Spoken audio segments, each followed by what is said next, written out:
hosts. It's great to be here at the center again. I had a chance to speak here not too long ago, I guess, but it's wonderful to be back. Ambassador Dewar, it is always great to see you. He is, notwithstanding his choice in CFL teams, Canadian football teams, he is, I think, the best ambassador we've had here in a generation. And I want to acknowledge that very publicly and thank him for his work on behalf of the Dominion of Canada. It's been a busy couple of days for us here, and it's going to be a busy afternoon, and we will continue the work tomorrow. But it's an honor to be here today. I guess I'm the last in a series of premiers and Canadian politicians to be in Washington of late.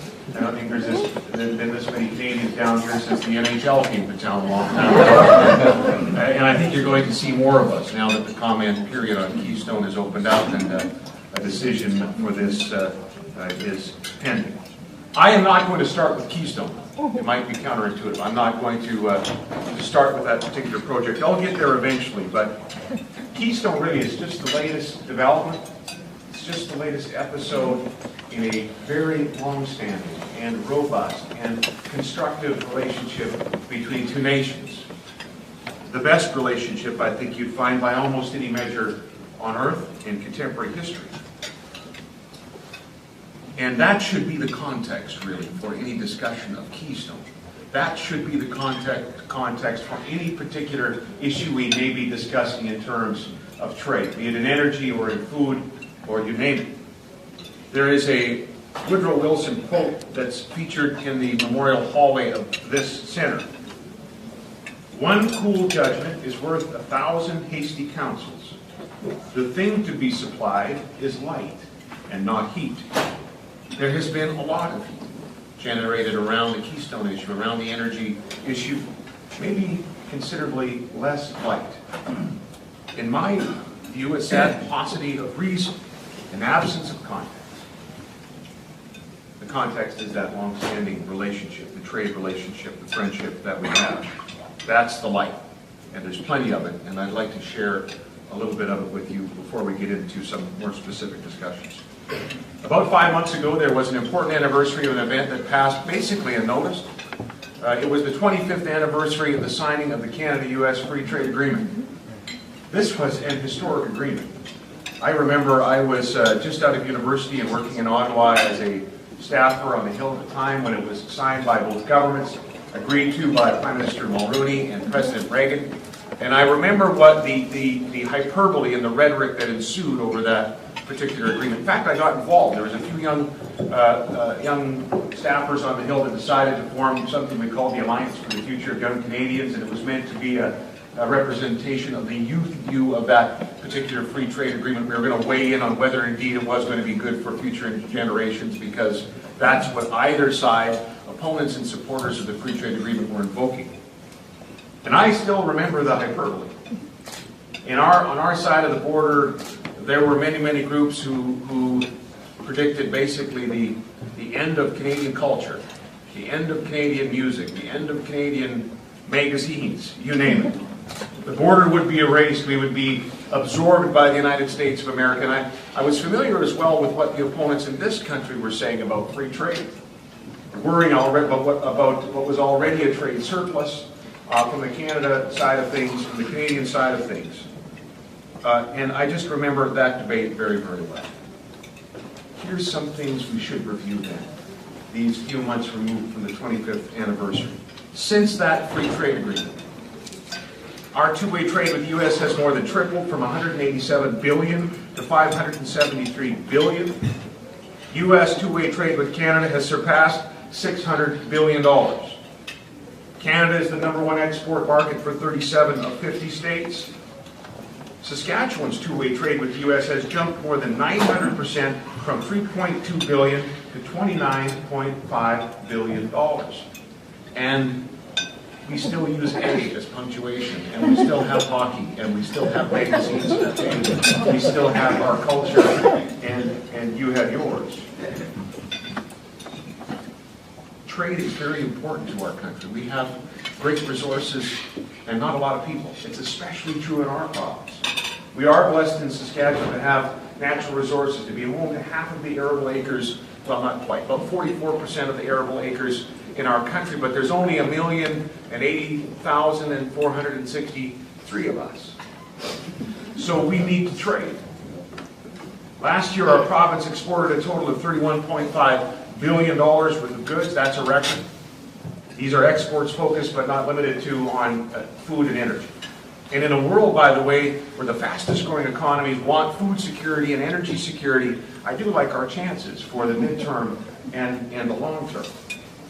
There are 18 countries in the world who buy more than $100 million in agri-food products from our province. And our top market is the United States of America. 58% of the world's lentil exports come from Saskatchewan. 60% of the lentil imports of India come from 18,000 Saskatchewan farmers. 55% of the world's pea exports, 32% of the canary seed.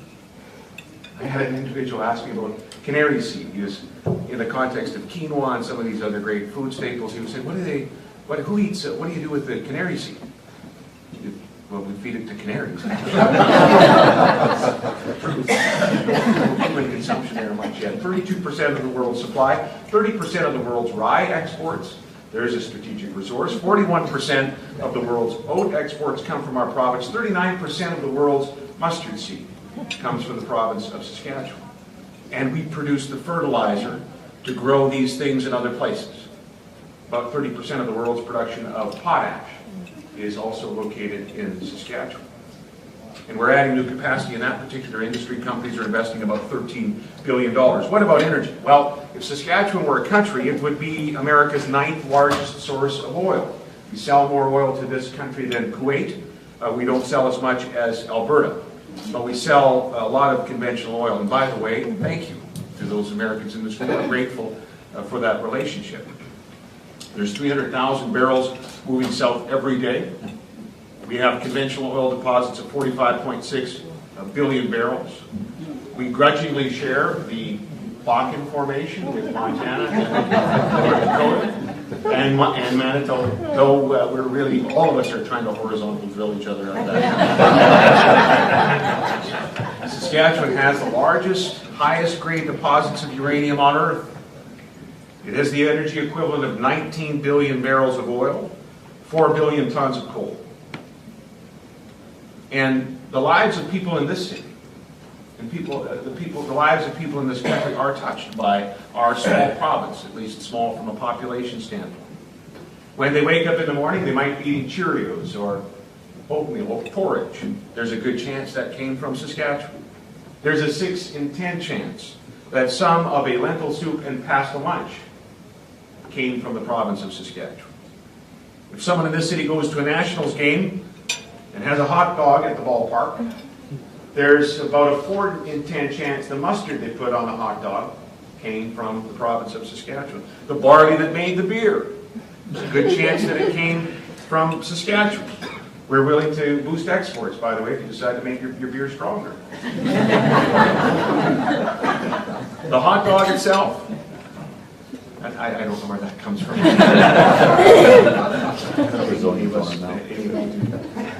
When those people would leave that game and go home at night, 5 out of 100 of them would know, or would not know actually, that the electrons that are powering those lights come from Saskatchewan uranium. You notice something about each of these examples. Each of these examples highlight the value on both sides of the border to the trade relationship because, and perhaps this is our fault, Ambassador, we only grow the mustard seed. You create the jobs, Americans create the jobs by making actually the mustard before it gets on my tie. We grow the oats, it's sold here, and Quaker makes it into a cereal. Those jobs are created in this country. We sell a lot of oil through Montana. Stops at Billings and Conoco and Exxon. They add value. They create jobs for American families because that's the nature of this trade relationship, which is more than a trade relationship. These are deeply integrated markets we're talking about. Every day on just one bridge near Detroit, more than 7,000 trucks cross the border. That's, of course, the longest undefended border in the world. Every day, thousands of megawatts of clean Canadian, renewable hydroelectricity is transmitted through high voltage power lines that run north and south to serve households and businesses in the United States. And ladies and gentlemen, every day, 81 pipelines carry natural gas and oil from Canada to the United States of America.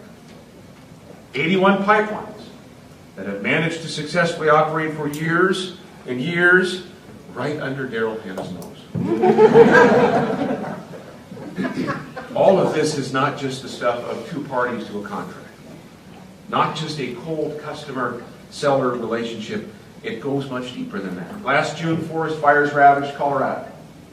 The call went out for help, and Saskatchewan sent 3 planes, a couple of water bombers, and a bird dog aircraft. We did that because, we have an agreement. Beyond trade agreements, we have agreements for mutual aid. If this was happening in our province or in Manitoba, you'd be there for us. We've agreed that this is an important function in the relationship. So, it's really much more than a trade relationship. It is a friendship. It is the relationship of neighbors. But there is a current and pressing demand on our friendship today, on our shared responsibility to ensure economic security, and greater energy independence in an environmentally sustainable way. And that does take us to Keystone. I want to offer a few facts, and many in this room will know it, but they bear repeating. We've been told you haven't presented these facts enough. We've been told that as Canadian, and I think those who tell us that are right, by the way. So permit me to do that again. Some of these facts have been actually lost in some of the heat around the debate.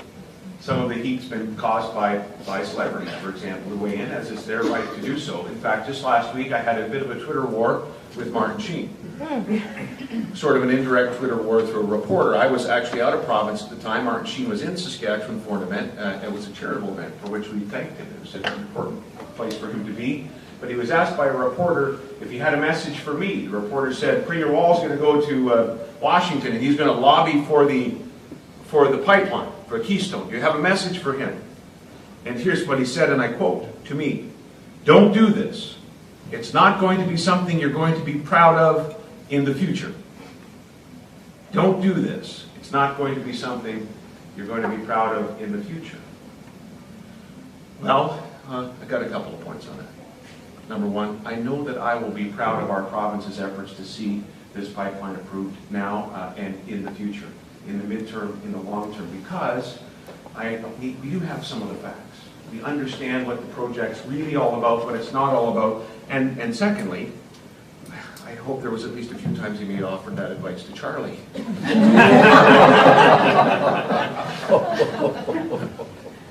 50% of the oil in Keystone will carry, that the Keystone pipeline will carry, is not bitumen, is not oil sands. We just heard from the Congressman today that this is not a fact well known, that up to 15% of the oil in that pipeline is American light sweet crude from the Bakken Formation, from Montana and from North Dakota. Right now we're losing money on the differential, on the discount for heavy oil in Canada, but guess what? So are producers in North Dakota and Montana. So are those states in terms of their treasuries. $8 billion is the impact on those two states. Keystone is going to help lower the WTI Brent discount. There's no question about it. It'll also create 20,000 jobs. That's well known. 42,000 on the construction side over 2 years. It'll generate more than $585 million in new tax revenues for states and communities along the pipeline, and about $5.2 billion in property taxes throughout the operating life of the pipeline. I think we can all agree. That governments, whether they're state governments, local governments, or national governments, have a greater capacity to ensure quality of life, to invest in environmental programs, to invest in new environmental technologies if they have robust revenues. Wealthier countries are better able to do right by the environment than are countries that are deprived of this kind of revenue.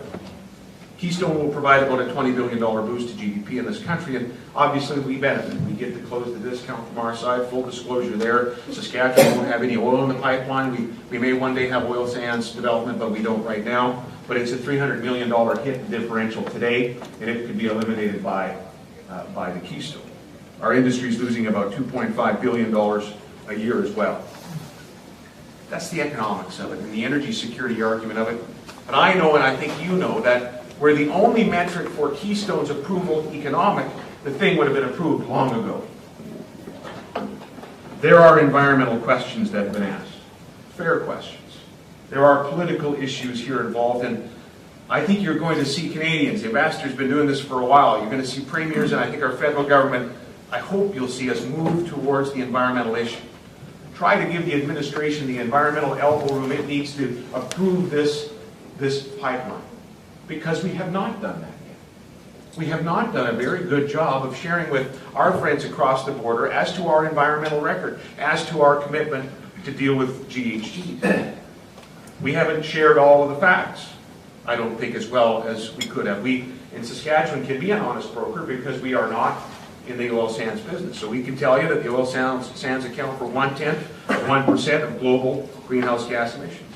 We can tell Americans that the oil sands account for just 6.9% of all of Canada's GHGs. We can tell you that in 2010, GHG emissions from the oil sands were equivalent to 3.5% of the emissions from U.S. coal-fired plants.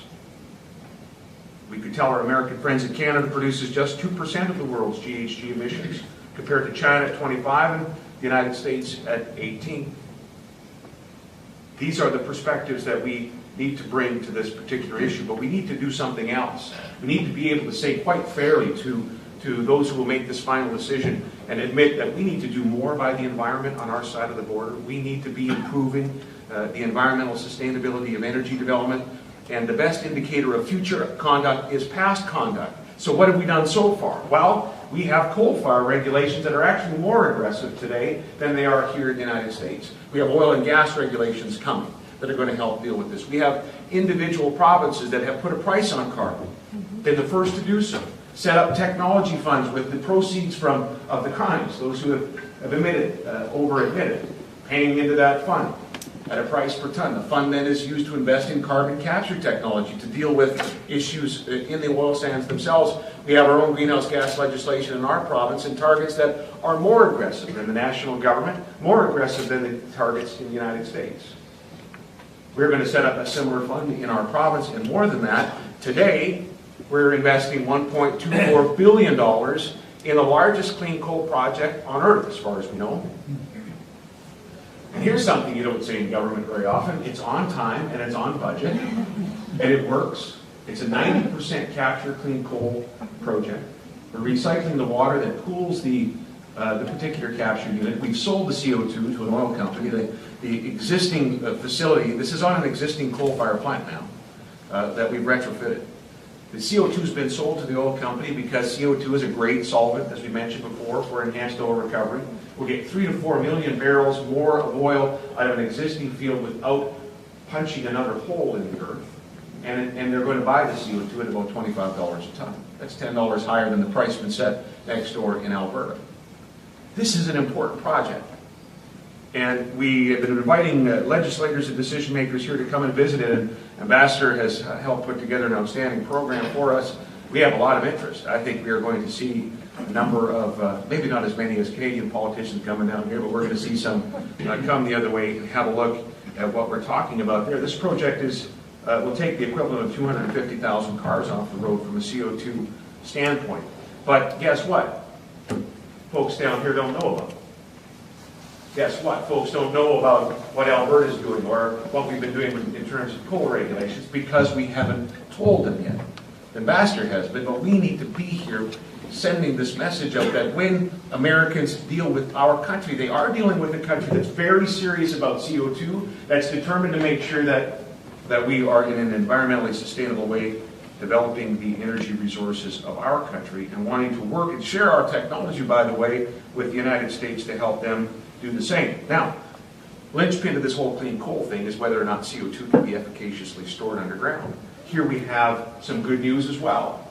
Years ago, the U.S. Department of Energy partnered with Canadian entities, $5 million, so that we could take CO2 from a coal gasification plant in Beulah, North Dakota, pipe it up to Weyburn, use it for enhanced oil recovery, then store it. 12 years we've been doing that. The International Energy Agency has been monitoring it, and they've signed off. I think it's why the UN has said, look, CCS is part of part of the tools in our battle on climate change. And now today, 40% of the successfully stored CO2 on Earth is in southeast Saskatchewan at Weyburn. So we know this will work. And it's important for us to share this information, especially in the context of Keystone. By the way, for those interested, we're going to have, here's the commercial, we're going to have a symposium up in Saskatchewan on this particular project and a site tour May 21st to 23rd. We would be happy if you were able to join us, or if you know of people that might be interested in coming. With respect to Keystone, we need to do a better job, and we will in this comment period, ladies and gentlemen. Now is the time for clear-eyed analysis. Now is the time for more light and less heat. And it's interesting to see what's happening on the blogs, even on the environmental blogs. It's interesting to see what is happening in terms of columns in major papers here. You listen to people like Jonathan Foley, the director of the Institute of Environment at the University of Minnesota, who doesn't particularly support Keystone, full disclosure there, but here's what he said.